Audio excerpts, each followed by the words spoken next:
Hello and welcome to Crime Watch Daily Updates. I'm your host, Anna Garcia. In 2017, I traveled to the town of Iron River in Michigan's Upper Peninsula to investigate the deaths of Chris Regan and Jason Cochran, and to learn more about the woman in the middle of it all, Kelly Cochran.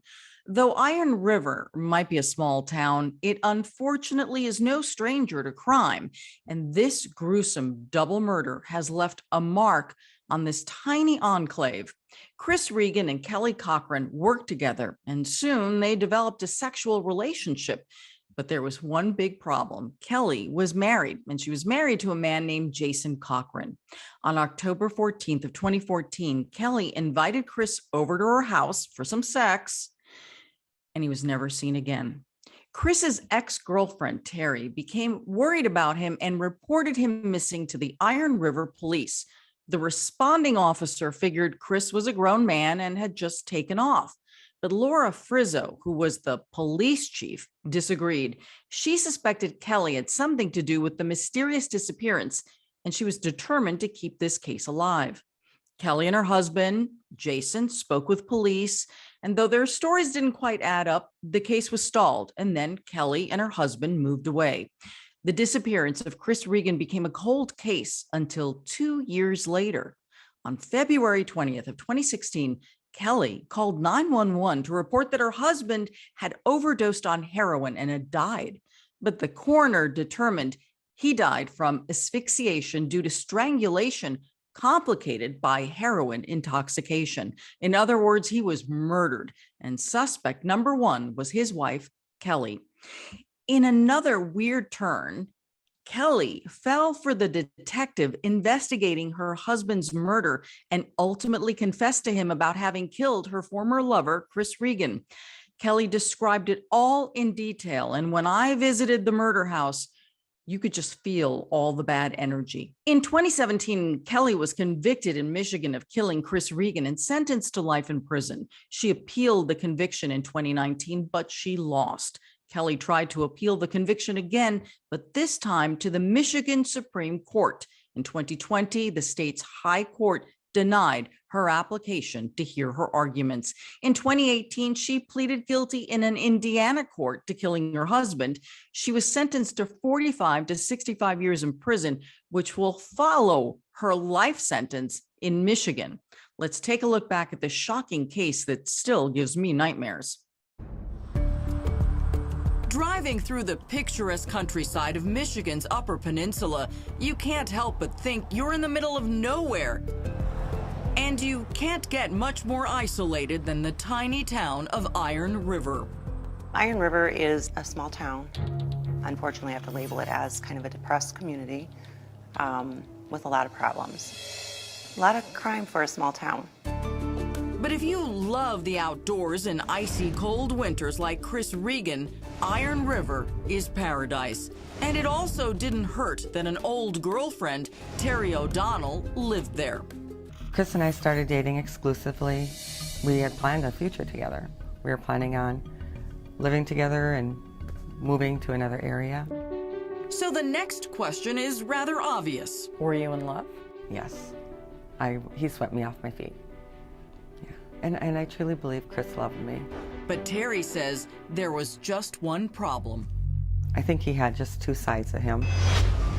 Terri says she discovered Chris's other side when she traveled overseas. He decided that he was going to hook up with other women while I was in England. He told me that didn't mean anything. It was just nothing. It was just sex? It was just sex. That had nothing to do with his love or our relationship. And I didn't understand that part. Terri claims Chris's roving eye led to their split, but she says amazingly, they still remained friends. We talked all the time. We messaged each other all the time. Chris, an Air Force veteran studying for a business degree, decided to stay in Iron River and applied for a job at a local company that makes mining equipment. He went in and spoke to them about a job, much to my surprise. That was not the plan. So he gets a job there, and that's where he meets Kelly Cochran. Kelly Cochran, a friendly young woman who apparently liked to swing both ways. Did he ever talk about Kelly? No. We never talked about anybody else that we were dating. Chris wasn't dating Kelly. I think Chris and Kelly hooked up for sex, and that was it. He never went anywhere with her. He was never seen in public with her.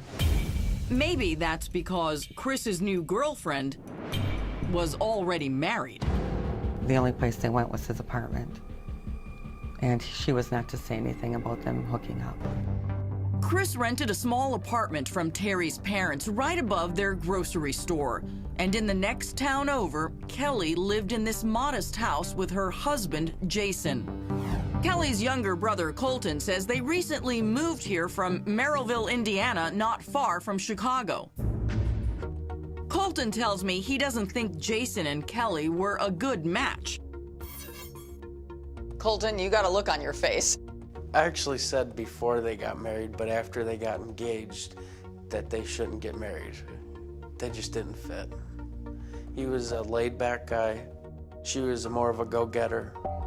Colton says Kelly's affair with Chris wasn't her first rodeo. Did your sister have a lot of affairs on him?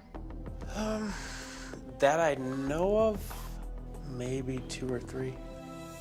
So he was jealous. He became jealous. But did Jason know that Kelly and Chris got together 4 or 5 times a week? Former Iron River Police Chief Laura Frizzo knows all the gossip in this town of 2,800. Was she a married woman who was sneaking around, or did her husband know exactly what she was doing? He had said that he had not been aware and that he didn't want to know about it. Jason was suicidal and was having emotional problems and whatnot, which again seemed to be stemming from her extramarital affairs, driving him crazy. But what was driving Jason's love rival Chris crazy was a bum knee. Even though Chris and Terri were no longer a couple, he kept this sticky note from her reminding him about a doctor's appointment, and he penned a cute response. Terri wrote this note for me after I had knee surgery. I love her. His job at Lakeshore was taking a toll on his knee because he was on his feet all day long at work, and so he needed a job also that wasn't so tough on his body. So Chris found a desk job all the way across the country in Asheville, North Carolina. He gave his 2 weeks' notice at the plant where he and Kelly worked and started packing. He texted me that he was going the next day for his physical and drug test, and he told me once he got back from that, he would get in touch with me, or we were going to go out to celebrate his new job in North Carolina. Terri's dreams of moving with Chris to another place had melted like a spring thaw in Michigan. But did Kelly think she was the one who would be moving to Asheville with her lover? She did make it seem like they had this lengthy romantic, affair, and in fact she even made mention that he wanted her to move with him out to North Carolina. So on one of Chris's last nights in Iron River, there was a first. Instead of Kelly coming over to his apartment, she invited him over to her house. She called Chris and she lured him over there for sex. Why would he go to her house if they had never before been to her house for sex? Apparently, Kelly made an offer he couldn't refuse. I'll cook you Italian for dinner and give you my body for dessert. Chris Regan had just given 2 weeks' notice at work. He was about to meet Kelly Cochran, his secret lover from the office, for lasagna and maybe a little fooling around. His friend Terri O'Donnell says she never heard from him after that. I got really concerned and started asking people if they had seen him around. And one of the guys that he works with just assumed that he had left. He just didn't come back to work. Terri spent nearly 2 excruciating weeks with no word from Chris. Frantic and in full panic mode, she went to the apartment Chris rented from her parents. A shambles. It was a wreck. Stuff scattered everywhere, dirty dishes all crusted in the kitchen sink, red goo in the bottom of his wine glass. The windows were open, the apartment was cool, his medication was all there. I mean, he hadn't been there, he was gone. It's like he vanished. He vanished. Vanished, but where and how? Chris recently had knee surgery, so he couldn't have walked into the wilderness. Somehow, his car ended up in a park and ride lot 4 miles east of town. And I said he would never leave his car at the park and ride. And so I drove out there, and sure enough, there was Chris's car sitting there, and I looked in, and his things were in there. Inside the car was his knee brace, his water bottle. So then what did you do? I drove over to the police department to report him as a missing person. I saw this woman pull up in front of the police department, and I noticed the woman was crying, and she turned and looked at me and just kind of stood there crying like she needed help. Laura Frizzo was then the police chief of Iron River. I asked her, who did Chris Regan hang out with? And she did mention to me that she had heard a rumor that he was seeing some married woman at the workplace. So what happened next? I called the human resources director. She also had told me that she heard the rumor that Chris was having an affair with Kelly Cochran. So now 2 people, Chris's friend Terri and the HR director at his office, tell Chief Frizzo about the affair. So right now you have a missing man, you have a love triangle, and the man who's missing from the love triangle is the boyfriend, the one who was having the affair with the wife. Right. Everyone else thought it was what? We had a difference of opinion. The detective that was basically in charge had said over and over again that Chris Regan disappeared because he wanted to, and that he either killed himself or just disappeared. But Chief Frizzo's dogged determination convinced the other detectives. In Chris's car, they found a key clue pointing straight to Kelly. On the front passenger seat was a small piece of paper with directions written on it, and the directions were to Kelly Cochran's house. Bingo. Right. What's your gut telling you?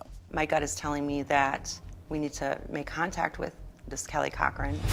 Cops and Michigan State Police converge on the house Kelly shared with her husband Jason and aren't exactly greeted with open arms. When they arrived there, the sergeant said they pulled up out front, and one of the troopers made mention to her that he saw someone standing in an upstairs window looking out.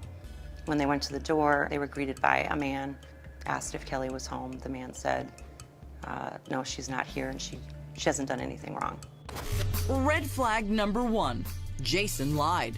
Kelly was there. She was the shadowy figure in the upstairs window. Shortly thereafter, Kelly came down and actually came to the door. So Kelly says she hadn't seen Chris for a couple days. She had no idea where he could be. Red flag number 2. Just a couple of days? At this point, it's been more than 2 weeks since anyone has seen or heard from Chris. Did she describe what kind of relationship she had with Chris? Well, she didn't go into detail, but she did admit they had a romantic relationship going on. Then what happens? Sergeant called me and said there's something wrong. She asked Kelly, would it be unusual for Chris to have left his vehicle at this park and ride?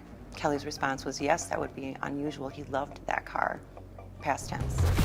Red flag number 3. He loved that car. Yes. As opposed to saying he loves that car. Right. Those red flags were waving in the winds of suspicion. Cops asked Kelly and her husband Jason to come down to the station for an interview. Jason is in the hot seat first, and instead of talking about Chris, he oddly tells detectives if he sneezes, he can't walk. I have back issues. We used to call them split discs. Now they call them bulging and deteriorating discs. So if I sneeze or move wrong, a lot of times I can't walk or can't stand up straight for months at a time. It's like, you have a person missing, why are you telling me about your back pain? He's trying to kind of change directions on what the focus is so that maybe they won't look at him as a possible suspect. Then it's Kelly's turn, and it's probably a good thing Jason wasn't in the room. I love Chris. She describes in graphic detail the animal passion in her secret love life. Well, a lot of times we didn't actually make it to the bedroom. You could have been in the living room. Yeah. Do you remember where you were the last time? I think it was in the living room. And then Kelly said something that raised everyone's eyebrows. She claims Chris didn't come over for dinner, even though cops found the directions to her house in his car. On that last day, you went and brought dinner. Mm-hmm. And you brought what? Lasagna. So you brought a pan of lasagna? Plate. You brought a plate Mm-hmm. with pieces of lasagna? Or what? Yes. You brought a plate of lasagna, and you made it garlic bread and then cooked it in the oven? I think it was a skillet. Her phone records and the communication with Chris Regan indicate that she wasn't at his apartment at that time because they were communicating after that. And this surveillance video shows Kelly was at Chris's apartment 2 days after he seemingly vanished. Did you ever see her with the lasagna? No, and actually, that was the first thing I looked for when we did get the search warrant to go in, was any remnants of lasagna. No lasagna, no Chris, and no evidence to connect Kelly and Jason to his disappearance. Soon after, the couple moves back to Indiana. Chief Frizzo thinks they've killed Chris, and she wonders, could there be hidden clues still lurking in the house where they once lived?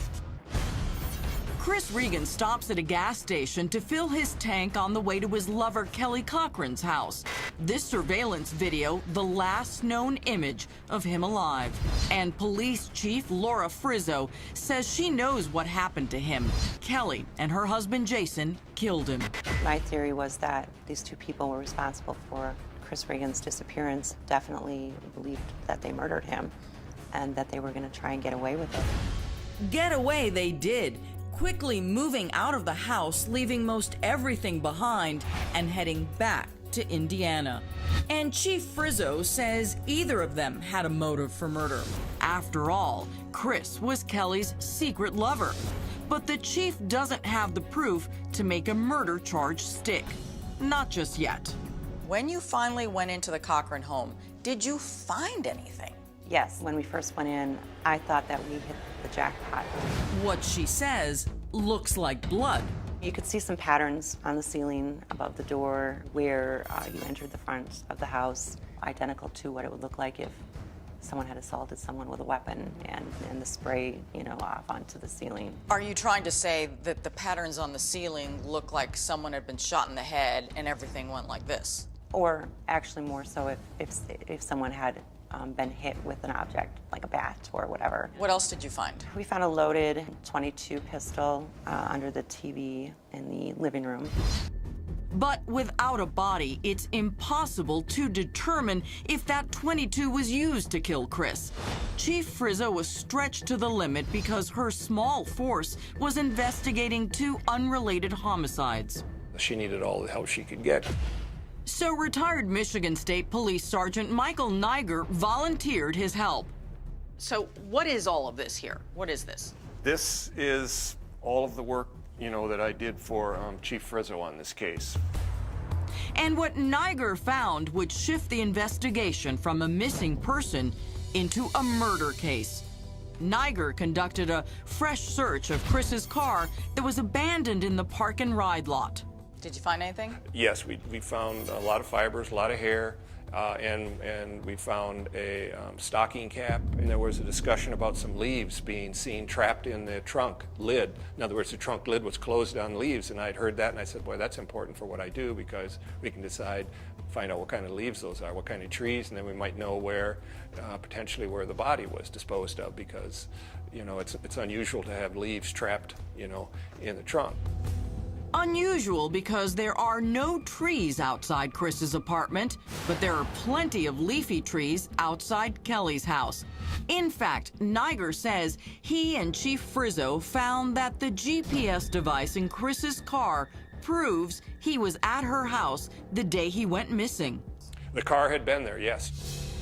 And Niger says he found something even more incriminating in Kelly's digital footprint. Sometimes people, when they're going to commit a crime, they will go and search stuff on Google, like how to dispose of a body. Evidence I found on the computers were Google images, satellite imagery of the Caspian Pit. The Caspian Pit, an abandoned mine pit outside of town, filled with deep and murky water. Divers didn't find Chris, but they found something else, a burn barrel. So when they locate this burn barrel in the pit, they note that there's what appears to be like a laundry cable wrapped around it or tied to it, as well as a cement block. The Cochrans had a burn pit in their backyard, and that burn barrel was missing. Do you know for sure that that was their burn barrel? No. And did any DNA evidence ever? No. Still not enough, so Chief Frizzo throws a Hail Mary. I mean, I'd try anything. In an unconventional move, Chief Frizzo calls upon the spirit world to help. The chief hired a psychic medium who, in a Crime Watch Daily exclusive, takes us inside Kelly's house, where she says she received visions of violence. So this is where I got most of my feeling before the door was open. And as I walked up here, immediately I saw all of this, and I really didn't need to go any farther because I knew this is exactly what I had seen in my vision. Well, what did you see in your vision? The 3 steps, the tile on the floor was exactly the same. And this is where I saw that Chris had been attacked. And did you know how he had been attacked or where he had been attacked? What I got was on that day that I came here, that he had walked up the steps, got up to the doorway, saw something was amiss. He turned around to leave, and as he was leaving, he got hit with something in the back of the head. I thought it might be a baseball bat. I didn't know if it was a gun or what. Laura asked me to walk up the stairs because she wanted me to come into this area, and I didn't need to because I said he never even made it there. Did you see this as an image? Did it come across as a voice? Like, how did you see this? It comes as like a knowing and as an image. So it's a combination. It's almost like I'm stepped back in the reality to that reality. I'm like a fly on the wall. But a psychic premonition isn't proof beyond a reasonable doubt. Now the case grows ice cold. With Kelly and Jason in Indiana, would cops ever find the answers they want? What did Kelly and her husband say to all of you when they all of a sudden showed up in Indiana? They said they had enough of being harassed by law enforcement over the death of Chris, them investigating them for it. But Kelly was still up to her old ways. Chief Frizzo says she was cheating on Jason, but this time with a woman. She had actually asked this woman to be in a serious relationship with her and, more meaningful relationship, and the girl said she would. Kelly was still married, but not for long. We're County 911. He's breathing barely. I don't know what's wrong. He's throwing up. He's sweating. She's about to become a widow. The paramedics arrive, and what condition is Jason in? He's not breathing. He's dead. And what's Kelly doing? Getting in their way, acting distraught, and overacting. Kelly claims her deeply depressed husband overdosed on heroin, but is this habitual liar just talking smack? Is Kelly Cochran the bisexual Black Widow? She sensationally claims her husband Jason died from a heroin overdose, but is she telling the truth? When you heard that Jason was dead, what did you think? I just couldn't believe it. I knew that Kelly killed him. Why do you think Kelly killed her husband? I think that she killed her husband because he was probably a liability for her. She was concerned that he was going to end up talking about things and she was going to get in trouble. Things like the unsolved disappearance of her lover, Chris Regan, in Iron River, Michigan.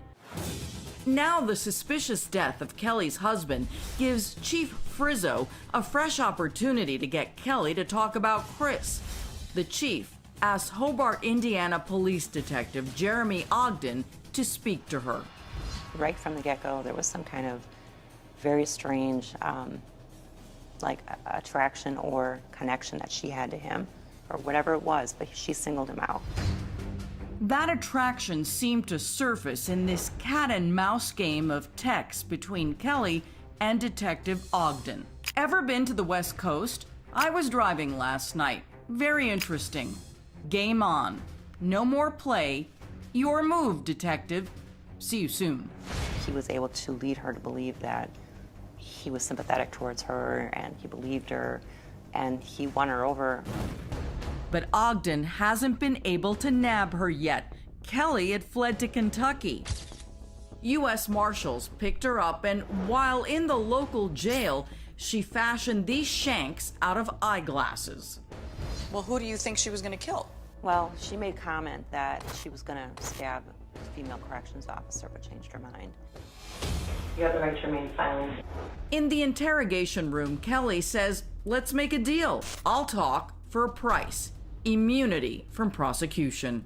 Today I'm here to cooperate. However, I will not cooperate if there's any charges brought to me. I've seen how easy it is for you to get a search warrant. I see how it is for you pretty much to go through anything of people's stuff. I think you can arrange something like that for me. No way would cops ever cut a deal like that. So Kelly shuts her mouth.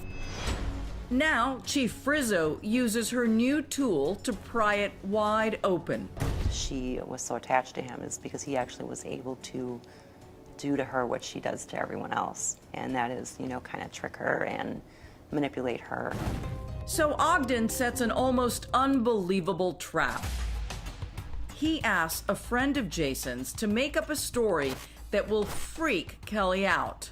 His idea was, you know, I want you to make this phone call to Kelly, and I want you to tell her that you received in the mail this letter from Jason. And in this letter, there's a note that says, if something should happen to me, please mail this letter to the Iron River Police Department. She fell for it, and her initial responses were huge. She broke down and started crying and saying, please don't mail it. So the setup worked. It did. And that enabled him, Detective Ogden, to move into the hundreds of hours of interviews he did with her.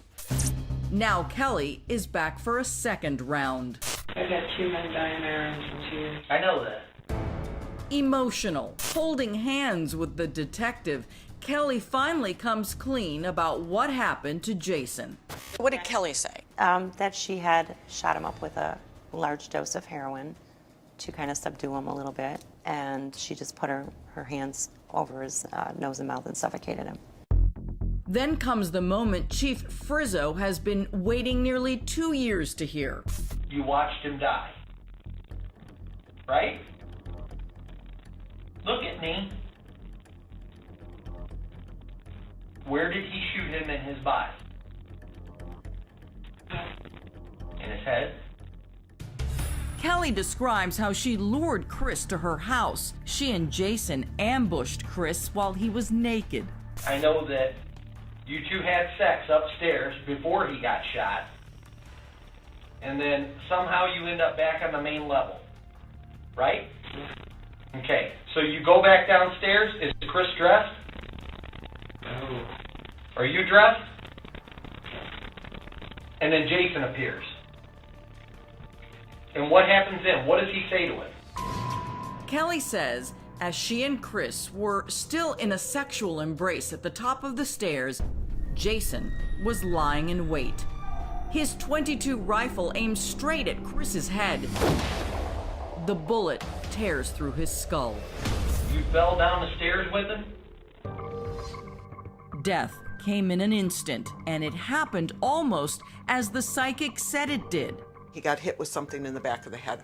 I felt that he had tried to get out the door, or he had fallen out the door, something like that. Kelly then reveals the horrible way they disposed of Chris's body. Tell me, what happened? What? Downsized him. How did he downsize him? You need to know all that? I do. I need to know it all. How did he cut him into pieces? With a chisel. A what? A chisel. Like a big chisel. You know what I mean? A big chisel. Big wood chisel? Well, that doesn't make any sense, though. Kelly shifts her story and says Jason used an electric handsaw to chop him into pieces. So he completely dismembered Chris in the basement?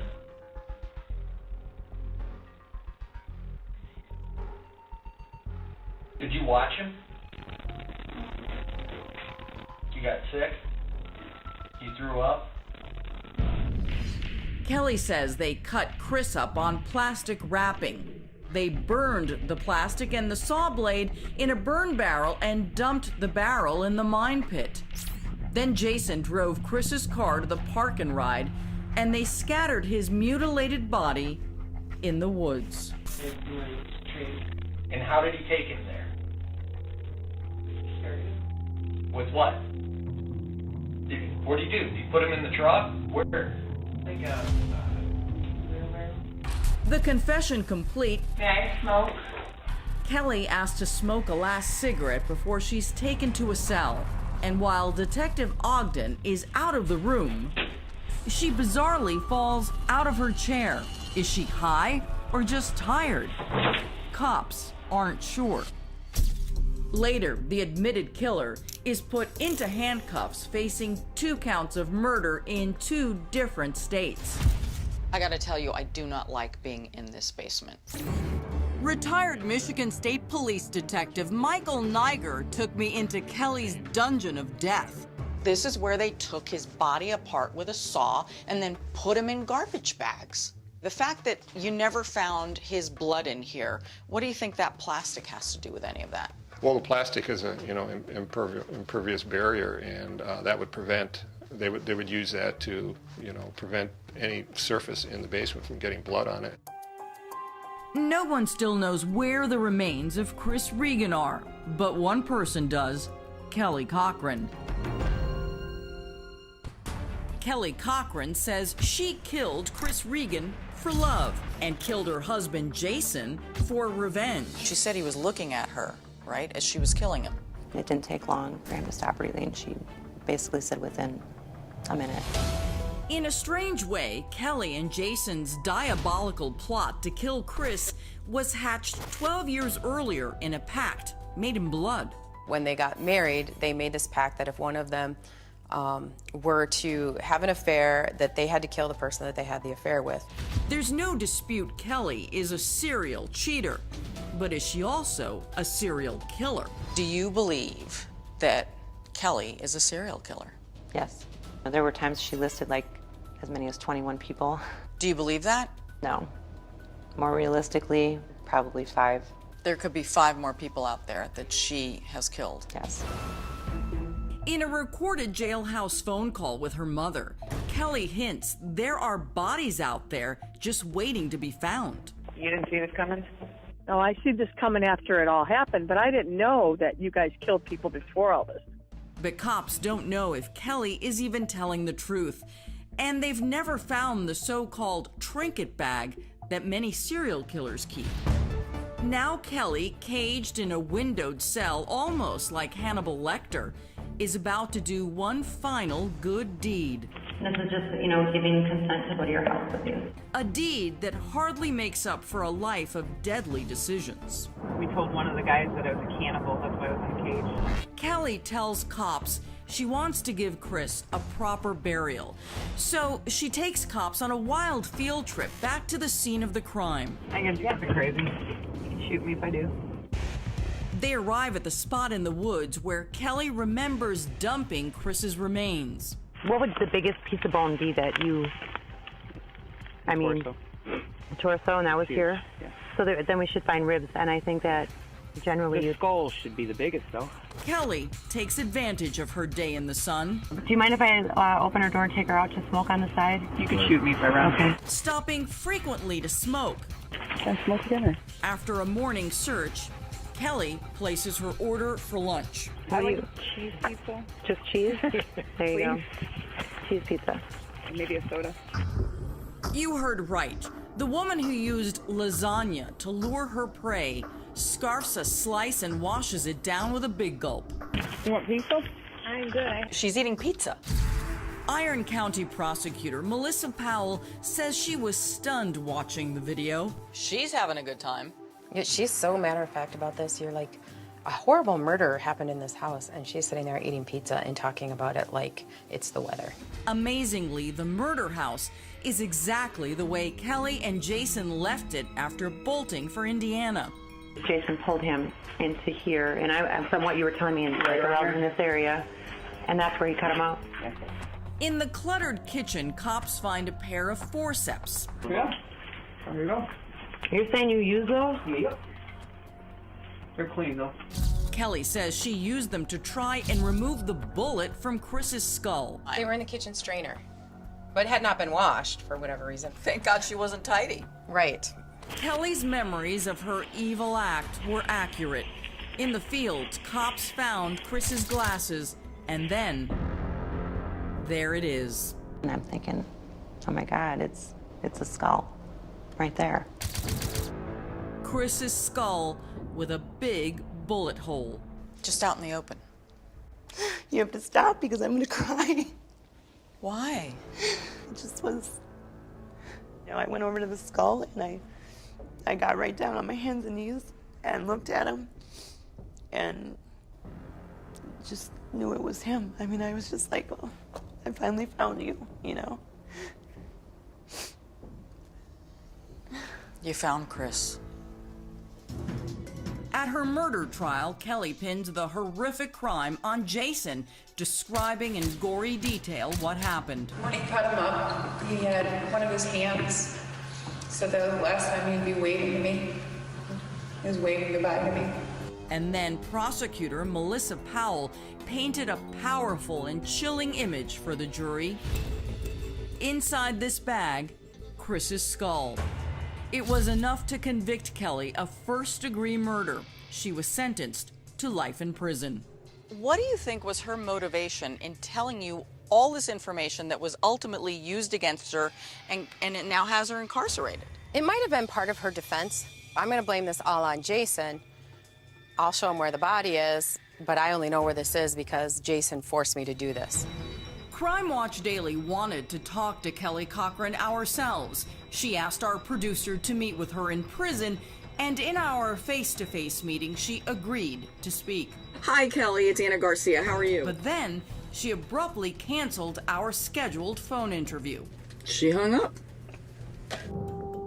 The hero of this investigation is Chief Frizzo, who in an odd way got caught up in Kelly's deadly love triangle, but with a good outcome. She's dating Detective Ogden, who can't speak since he is still investigating the killing of Kelly's husband, Jason. We started seeing each other, you know, during the investigation, and we've been together since then. So are you and Detective Ogden getting married? Eventually, we are. My guess is that Kelly Cochran is not too happy that you two are together. Oh, I'm sure not. But there is one woman whose hopes for happily ever after were snuffed out with the senseless murder of Chris Regan, his ex-girlfriend, Terri O'Donnell. But he's gone. We never had that opportunity to see if we could rebuild things or not. Kelly took that away.